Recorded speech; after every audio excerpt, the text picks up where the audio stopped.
وإلى ما يميز عنه فمقسم والمقوم العالی مقوم للسافل ولا اقصى والمقسم بالعکس۔ فصل کی نسبت جب اس کی طرف کی جائے جس کو فصل ممتاز کرتی ہے، یعنی فصل کی نسبت جب نوع کی طرف کی جائے، کیونکہ فصل نوع ہی کو ممتاز کرتی ہے تو اس فصل کو مقوم کہا جاتا ہے۔ وَإِلَى مَا يُمَيِّزُ عَنْهُ، اور جب فصل کی نسبت اس کی طرف کی جائے جس سے فصل ممتاز کرتی ہے، جس کو نہیں بلکہ جس سے ممتاز کرتی ہے، فَمُقَسِّمٌ، تو اسے مقسم کہا جاتا ہے۔ جیسے ناطق ماہیت انسان کو ممتاز کرتا ہے، اور کس سے ممتاز کرتا ہے انسان کو؟ حیوان ہونے میں انسان کے ساتھ جو مشارکات ہیں، یعنی دوسری جو ماہیتیں انسان کے ساتھ شریک ہیں، ان مشارکات سے ناطق انسان کو ممتاز کرتا ہے۔ تو جب ناطق کی نسبت انسان کی طرف کی جائے تو اسے مقوم کہا جائے گا، اور جب ناطق کی نسبت حیوان کی طرف کی جائے تو اسے مقسم کہا جائے گا۔ والمقوم للعالی مقوم للسافل، اور جو عالی کا مقوم ہوگا، یعنی جو نوع عالی کا مقوم ہوگا، وہ نوع سافل کا بھی مقوم ہوگا۔ ولا اقصا، اس کا برعکس نہیں، یعنی جو نوع سافل کا مقوم ہو وہ نوع عالی کا مقوم نہ ہوگا۔ والمقسم بالعکس، اور مقسم کا معاملہ اس کے برعکس ہے، یعنی مقسم کا معاملہ یہ ہے کہ جو جن سے سافل کا مقسم ہوگا وہ جن سے عالی کا بھی مقسم ہوگا، مگر جو جن سے عالی کا مقسم ہو وہ جن سے سافل کا مقسم ہو جائے، ایسا کوئی ضروری نہیں ہے۔ قولہ وَإِذَا نُصِبَ ھذا تقسیم للفصل باعتبار النسبت، یہ فصل کی تقسیم ہے نسبت کے اعتبار سے۔ فالفصل اذا نصب الى النوع الذي يميزه فهو مقوم، تو فصل کی نسبت جب اس نوع کی طرف کی جائے جس نوع کو فصل ممتاز کرتی ہے، فهو مقوم، تو وہ مقوم ہے۔ واذا نصب الى الجنس الذي يميز عنه، اور جب فصل کی نسبت اس جنس کی طرف کی جائے جس جنس سے فصل ممتاز کرتی ہے، فهو مقسم، تو وہ مقسم ہے۔ کالناطق اذا نصب الى ما يميزه کالانسان یکون مقوما له، جیسے ناطق کی نسبت جب اس کی طرف کی جائے جس کو ناطق ممتاز کرتا ہے، جیسے کہ انسان، کہ ناطق انسان کے لیے ممیز ہے کیونکہ ناطق انسان کو ان مشارکات حیوانیہ سے ممتاز کرتا ہے جو غیر ناطق ہے۔ کالناطق اذا نصب الى ما يميزه، جیسے کہ ناطق کی نسبت جب اس کی طرف کی جائے جس کو ناطق ممتاز کرتا ہے، کالانسان، جیسے کہ انسان، یکون مقوما له، تو وہ اس کے لیے مقوم ہوگا، بمعنی انہ داخل فی قوامہ وجزء له، اس معنی کر کے کہ فصل اس نوع کے قوام میں داخل ہوگی اور اس کا جز ہوگی، یعنی اس نوع کا تقوم اس فصل سے ہوگا، ماہیت کا جو تقوم ہوگا، ماہیت کا جو قوام ہوگا، اس میں اس فصل کا دخل ہوگا۔ یکون مقوما له، تو فصل اس کے لیے مقوم ہوگی، بمعنی انہ داخل فی قوامہ وجزء له، اس معنی کر کے کہ فصل اس کے قوام میں داخل ہوگی اور اس کا جز ہوگی۔ وَإِذَا نُصِبَ إِلَى مَا يُمَيِّزُ عَنْهُ، اور جب فصل کی نسبت اس کی طرف کی جائے جس سے فصل ممتاز کرتی، کل حیوان، جیسے کہ ناطق کی نسبت حیوان کی طرف کی جائے، یکون مقسما له، تو وہ فصل اس کے لیے مقسم ہوگی، کیونکہ مقسم کا معنی تقسیم کرنے والی چیز۔ اب چونکہ ناطق کی نسبت جب حیوان کی طرف کی جائے تو حیوان میں تقسیم ہو جاتی ہے حیوان ناطق اور حیوان غیر ناطق۔ لِأَنَّهُ إِذَا نُصِبَ إِلَى الْحَيْوَانِ، اس لیے کہ ناطق کی نسبت جب حیوان کی طرف کی جائے، وَانضَمَّ إِلَيْهِ، اور ناطق حیوان کے ساتھ منضم ہو، سارا حیوان ناطقہ، تو حیوان ناطق ہو جائے گا، وہ قسم من الحیوان، اور حیوان ناطق یہ حیوان کی ایک قسم ہے۔ قولہ والمقوم للعالی مقوم للسافل، اور عالی کا مقوم سافل کا مقوم ہے، یعنی جو فصل نوع عالی کے لیے مقوم ہوگی وہ نوع سافل کے لیے بھی مقوم ہوگی، کیونکہ عالی سافل کا جز ہوا کرتا ہے اور مقوم یہ اس کے قوام میں داخل ہوتا ہے جس کے لیے مقوم ہوتا ہے، تو عالی کا جو مقوم ہوگا وہ عالی کے قوام میں داخل ہوگا، وہ عالی کا جز ہوگا، اور عالی سافل کا جز ہے اور جز کا جز ہوتا ہے، اس وجہ سے جو عالی کا مقوم ہوگا وہ سافل کا بھی مقوم ہوگا۔ اے کل فصل مقوم للعالی مقوم للسافل، یعنی ہر وہ فصل جو عالی کے لیے مقوم ہو وہ سافل کے لیے بھی مقوم ہوگی، کل جسم نامی المقوم للحیوان، یہ مثال انہوں نے یہاں پر پیش کر دی ہے، جبکہ جسم نامی یہ فصل تو نہیں ہے بلکہ جسم نامی تو حیوان کی جنس ہے، اور مقوم ہونا فصل کی خصوصیت ہے۔ مقوم کا اطلاق جب بھی ہوتا ہے تو فصل پر ہوتا ہے، یہ فصل کی خاص صفت ہے، اور جسم نامی یہ خود فصل نہیں ہے بلکہ یہ تو حیوان کی جنس ہے۔ اس کی مثال یہ ہونی چاہیے کہ جیسے کہ حساس یہ حیوان کا مقوم ہے اور حیوان انسان کا جز ہے، تو جیسے حیوان کا وہ مقوم ہے اسی طرح سے انسان کا بھی مقوم ہے، یعنی جو نوع عالی کا مقوم ہوتا ہے وہ نوع سافل کا مقوم ہے، تو انسان کے لحاظ سے حیوان نوع عالی ہے، اور حساس یہ حیوان کا مقوم ہے، اور حیوان انسان کا جز ہے، اور جز کا جز ہوتا ہے، تو اس لحاظ سے حساس جیسے حیوان کے لیے مقوم ہے اسی طرح سے انسان کا بھی وہ مقوم ہے، یہ مثال ہونی چاہیے۔ باقی جسم نامی یہ تو فصل ہے ہی نہیں بلکہ یہ تو حیوان کی جنس ہے، کل جسم نامی المقوم للحیوان مقوم للانسان ایضا لأن مقوم العالی جز للعالی، یعنی یہ جو دلیل دی ہے وہ اس بات کی دلیل ہے کہ عالی کا مقوم وہ سافل کا مقوم ہے، اور اس حد تک یہ دلیل صحیح، لأن مقوم العالی جز للعالی والعالی جز للسافل، اس لیے کہ عالی کا مقوم عالی کا جز ہے اور عالی سافل کا جز ہے، اور جز کا جز ہوتا ہے، لہذا عالی کا جو مقوم ہوگا وہ سافل کا بھی مقوم ہوگا۔ قولہ ولا اقصا، اور اس کا برعکس نہیں، اے بالمعنی اللغوی، یہاں عکس سے مراد عکس لغوی ہے، وہ عکس مراد نہیں ہے جو مناطقہ کی اصطلاح میں بولا جاتا ہے، ولا اقصا، اور اس کا برعکس نہیں، یعنی معنی لغوی کے اعتبار سے یہاں عکس کی نفی کی گئی۔ فلیس کل فصل مقوم للسافل مقوما للعالی، تو ایسا نہیں کہ ہر وہ فصل جو نوع سافل کے لیے مقوم ہو وہ عالی کے لیے بھی مقوم ہو، ایسا کوئی ضروری نہیں۔ کن ناطق المقوم للانسان، جیسے کہ ناطق انسان کے لیے تو مقوم ہے لیکن وہ حیوان کے لیے مقوم نہیں ہے بلکہ حیوان کے لیے وہ مقسم ہے، کیونکہ ناطق کی نسبت جب حیوان کی طرف کی جاتی ہے تو حیوان میں تقسیم ہو جاتی ہے ناطق اور غیر ناطق کی طرف۔ کن ناطق المقوم للانسان، جیسے کہ ناطق جو انسان کا مقوم ہے، لیسا بمقوم للحیوان، وہ حیوان کا مقوم نہیں ہے بل ہوا مقسم لہ، بلکہ اس کا مقسم ہے۔ والمقسم بالعکس، اور مقسم کا معاملہ مقوم کے برعکس، اے بعکس الفصل المقوم، یعنی فصل مقسم کا معاملہ فصل مقوم کے برعکس ہے۔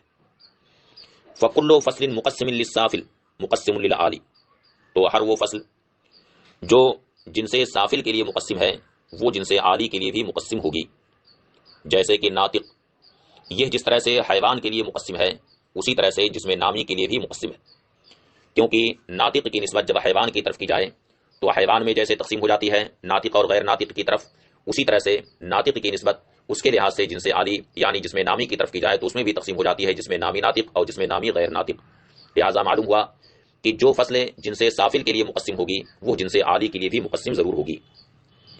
فکل فصل مقسم للسافل مقسم للعالی، تو ہر وہ فصل جو جن سے سافل کے لیے مقسم ہے وہ جن سے عالی کے لیے بھی مقسم ہوگی۔ کن ناطق المقسم للحیوان مقسم للجسم النامی، جیسے کہ ناطق جو حیوان کے لیے مقسم ہے وہ جسم نامی کے لیے بھی مقسم ہے، کہ جسم نامی میں بھی یہ تقسیم کر دیتا ہے جسم نامی ناطق اور جسم نامی غیر ناطق کی طرف۔ لأن العالی جزء السافل، اس لیے کہ جن سے عالی جن سے سافل کا جز ہوتی ہے۔ فإذا انقسم السافل بالفصل انقسم العالی فی ضمنہ ایضا، تو جب فصل کی وجہ سے جن سے سافل میں انقسام ہو تو چونکہ جن سے عالی اسی کا جز ہے تو اسی کے ضمن میں جن سے عالی میں بھی انقسام ہوگا۔ لأن العالی جزء السافل، اس لیے کہ جن سے عالی جن سے سافل کا جز ہے۔ فإذا انقسم السافل بالفصل، تو جب جن سے سافل فصل کی وجہ سے منقسم ہو، انقسم العالی فی ضمنہ ایضا، تو اس کے ضمن میں جن سے عالی بھی منقسم ہوگی۔ ولیس کل فصل مقسم للعالی مقسما للسافل، اور ایسا نہیں کہ ہر وہ فصل جو جن سے عالی کے لیے مقسم ہے وہ جن سے سافل کے لیے بھی مقسم ہو۔ کل حیوان المقسم للجسم النامی لیسا مقسما للانسان، یہاں پر بھی اس کی مثال میں جنس کو پیش کر دیا کہ جیسے حیوان جو جسم نامی میں تقسیم کر دیتا ہے وہ جیسے کہ حیوان جو جسم نامی میں تقسیم کرتا ہے وہ انسان کے لیے مقسم نہیں ہے بلکہ وہ انسان کے لیے مقوم ہے۔ قولہ الرابع الخاصہ وهو الخارج المقول على ما تحت حقیقت واحدۃ فقط، چوتھی قسم ہے خاصہ، وهو الخارج، اور یہ وہ کلی ہے جو اپنے افراد کی ماہیت اور حقیقت سے خارج ہو. المقول علامہ تحت حقیقت واحدۃ فقط، جو صرف ان افراد پر بولی جائے جو صرف ایک حقیقت کے ماتحت ہو. بلفظ دیگر یہ کہہ سکتے ہیں کہ خاصہ وہ کلی ہے جو اپنے افراد کی ماہیت سے خارج ہو اور ایک ہی ماہیت کے افراد کے ساتھ خاص ہو. الخامس الارض العام، پانچویں قسم ہے ارض عام. وهو الخارج المقول علیہ وعلی غیرہا، یہ وہ کلی ہے جو ایک حقیقت کے افراد پر بھی بولی جائے، وعلی غیرہا، اور اس حقیقت کے علاوہ دوسری حقیقت کے بھی افراد پر بولی جائے. قولہ الرابع الخاصہ، وهو کلی خارج عن حقیقت الافراد محمول علی افراد واقعۃ تحت حقیقت واحدہ، یہ وہ کلی ہے جو افراد کی حقیقت سے خارج ہو اور ان افراد پر بولی جائے جو افراد ایک حقیقت کے ماتحت ہو. کل کاتب الانسان، جیسے کہ انسان کے لیے کاتب خاصہ ہے، کیونکہ کاتب انسان کے افراد کی حقیقت سے خارج ہے اور افراد انسان پر کاتب محمول ہوتا ہے، اور انسان کے علاوہ دوسری ماہیت کے افراد پر کاتب کا اطلاق نہیں ہوتا، تو یہ ایک حقیقت کے افراد کے ساتھ خاص ہے، اس وجہ سے اس کو خاصہ کہا جاتا ہے. کل کاتب للانسان، جیسے کہ انسان کے لیے کاتب، فإنه خارج عن حقیقت افراد الانسان، کیونکہ یہ افراد انسان کی حقیقت سے خارج ہے، وہ محمول علی افراد، اور انسان کے افراد پر یہ محمول ہوتا ہے. ولا يحمل ولا غیرہ من افراد الفرس والغنم، اور انسان کے علاوہ دوسری ماہیت کے افراد پر مثلا فرس اور غنم کے جو افراد ہیں ان پر کاتب کا اطلاق نہیں ہوتا ہے. وہی علی قسمین، خاصہ کی دو قسمیں، شاملہ اور غیر شاملہ، نام ہی سے دونوں کی تعریف ظاہر. خاصہ شاملہ کا مطلب یہ ہے کہ جس ماہیت کا وہ خاصہ ہے اس ماہیت کے سارے افراد کو وہ شامل ہو، کہ کوئی بھی فرد اس سے باہر نہ ہونے پائے. جیسے کاتب بالقوا انسان کے لیے، تو یہ انسان کا خاصہ، اور یہ خاصہ شاملہ ہے کیونکہ کاتب بالقوا انسان کے سارے افراد کو شامل ہے، سارے افراد کو عام ہے. ہی التی تشمل جمیع افراد الماہیہ التی ہی خاصۃ لہا، خاصہ شاملہ وہ ہے جو اس ماہیت کے سارے افراد کو شامل ہو جس کے لیے وہ خاصہ ہے.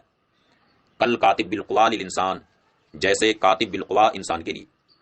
وغیر الشاملہ ہی التی لا تشمل جمیع افراد الماہیۃ التی ہی خاصۃ لہا، غیر شاملہ وہ خاصہ ہے جو اس ماہیت کے سارے افراد کو شامل نہ ہو جس ماہیت کا وہ خاصہ ہے.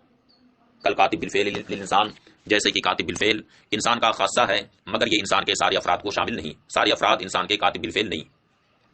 قولہ الارض العام ہوا کلی خارج عن حقیقت الافراد، ارض عام وہ کلی ہے جو افراد کی حقیقت سے خارج ہو، محمول علی افراد حقیقت واحدۃ وغیرہا، اور ایک حقیقت کے افراد پر بھی وہ محمول ہو اور اس کے علاوہ دوسری حقیقت کے بھی افراد پر وہ محمول علی افراد حقیقت واحدۃ وغیرہا، ایک حقیقت اور اس حقیقت کے علاوہ دوسری حقیقت کے افراد پر بھی وہ محمول. کل معاشی للانسان، جیسے کہ معاشی انسان کے لیے ارض عام، کیونکہ معاشی افراد انسان کی حقیقت سے خارج ہے، مگر ایسا نہیں کہ یہ صرف انسان ہی کے ساتھ خاص ہو بلکہ انسان کے علاوہ دوسرے افراد، دوسری ماہیتوں کے بھی افراد کو یہ عام ہے. افراد انسان پر جیسے معاشی محمول ہوتا ہے اسی طرح سے فرس، غنم، جمل، ان ماہیتوں کے بھی افراد پر معاشی محمول ہوتا ہے. فإنہ خارج عن حقیقت افراد الانسان ومحمول علی افرادی، کیونکہ ارض عام افراد انسان کی حقیقت سے خارج ہے، وہ محمول علی افرادی، اور افراد انسان پر بھی محمول ہے، وہ علی غیرہا، اور افراد انسان کے علاوہ دیگر افراد یعنی فرس، غنم، جمل کے بھی افراد پر ارض عام محمول ہوتا ہے. قولہ وکل منہما اے کل من الخاصۃ والارض العام ینقسم الی الارض اللازم والارض المفارق، اور ان دونوں میں سے ہر ایک یعنی خاصہ اور ارض عام میں سے ہر ایک کی دو قسمیں، ارض لازم اور ارض مفارق. وکل منہما اے کل من الخاصۃ والارض العام ینقسم الی الارض اللازم والارض المفارق، یعنی خاصہ اور ارض عام میں سے ہر ایک ارض لازم اور ارض مفارق کی طرف منقسم ہوتا ہے. وکل واحد من اللازم والمفارق ینقسم الی اقسام، اور پھر ارض لازم اور ارض مفارق ہر ایک کی کئی ایک قسمیں، کما ستعرف. متن پر ایک نظر دوڑا لیں. ارض عام کی تعریف کے بعد وکل منہما ان امتناع انفکاک ون الشیء فلازم بالنظر إلى الماهية أو الوجود بين يلزم تصوره من تصور الملزوم أو من تصورهما الجزم باللزوم غير بين بخلافه وإلا فعرض مفارق يدوم أو يزول بسرعة أو بطوء. یعنی ان دونوں میں سے ہر ایک، خاصہ اور عرض عام میں سے ہر ایک اگر ایسے ہوں کہ شے سے اس کا جدا ہونا محال ہو تو وہ عرض لازم ہے. پھر عرض لازم ماہیت کے لحاظ سے ہوتا ہے، کبھی وجود کے لحاظ سے ہوتا ہے. تو ماہیت کے لحاظ سے ہو تو عرض لازم ہے، اور وجود کے لحاظ سے ہو تو لازم وجود ہے. ماہیت کے لحاظ سے لازم ماہیت کہا جائے گا اور وجود کے لحاظ سے لازم وجود کہا جائے گا. فلازم تو عرض لازم ہے ماہیت کی طرف نظر کرتے ہوئے یا وجود کی طرف نظر کرتے ہوئے. بین، پھر لازم بین ہوتا ہے اگر لازم ایسا ہو کہ ملزوم کے تصور سے اس کا تصور لازم آئے، یا لازم اور ملزوم ان دونوں کے تصور سے لزوم کا جزم اور یقین ہو. غیر بین بخلافی، اور لازم غیر بین اس کے برخلاف. وہ الا ورنہ، یعنی اگر جدا ہونا ممکن ہو تو عرض مفارق ہے. یدوم، اب گو کہ جدا ہونا ممکن ہے لیکن کبھی ایسا ہوتا ہے کہ عرض دائمی ہوتا ہے، اور کبھی ایسا ہوتا ہے کہ ظاہر ہو جاتا ہے. پھر زوال بھی کبھی تیزی سے ہوتا ہے اور کبھی سستی سے ہوتا ہے، آہستہ آہستہ ہوتا ہے. اس طرح سے بہت ساری قسمیں نکلتی. اللازم ما یمتنع انفکاکہ عن الشیء، عرض لازم وہ ہے کہ جس کا انفکاک شے سے محال ہو. وہو علی قسمین، اور اس کی دو قسمیں، لازم الماہیہ لازم الوجود، لازم ماہیت اور لازم وجود. لازم الماہیہ ما یمتنع انفکاکہ عن الشیء بالنظر الی الماہیۃ، لازمی ماہیت وہ ہے کہ جس کا شے سے جدا ہونا ماہیت کی طرف نظر کرتے ہوئے محال ہو. کالزوجیۃ للاربعہ، جیسے کہ زوجیت ماہیت اربعہ کے لیے لازم ہے. فإنها لازمۃ لماہیۃ الاربعہ، کیونکہ زوجیت ماہیت اربعہ کے لیے لازم ہے. لازم الوجود ما يمتنع انفكاك عن الشيء بالنظر الى الوجود الخارجي او الذهني، لازمی وجود وہ ہے کہ اس کا شے سے جدا ہونا محال ہو وجود خارجی کی طرف نظر کرتے ہوئے یا وجود ذہنی کی طرف نظر کرتے ہوئے. فهذا القسم منقسم على قسمين، تو لازمی وجود کی دو قسمیں ہیں، یعنی وجود خارجی اور وجود ذہنی کے لحاظ سے دو قسمیں نکلتی ہیں.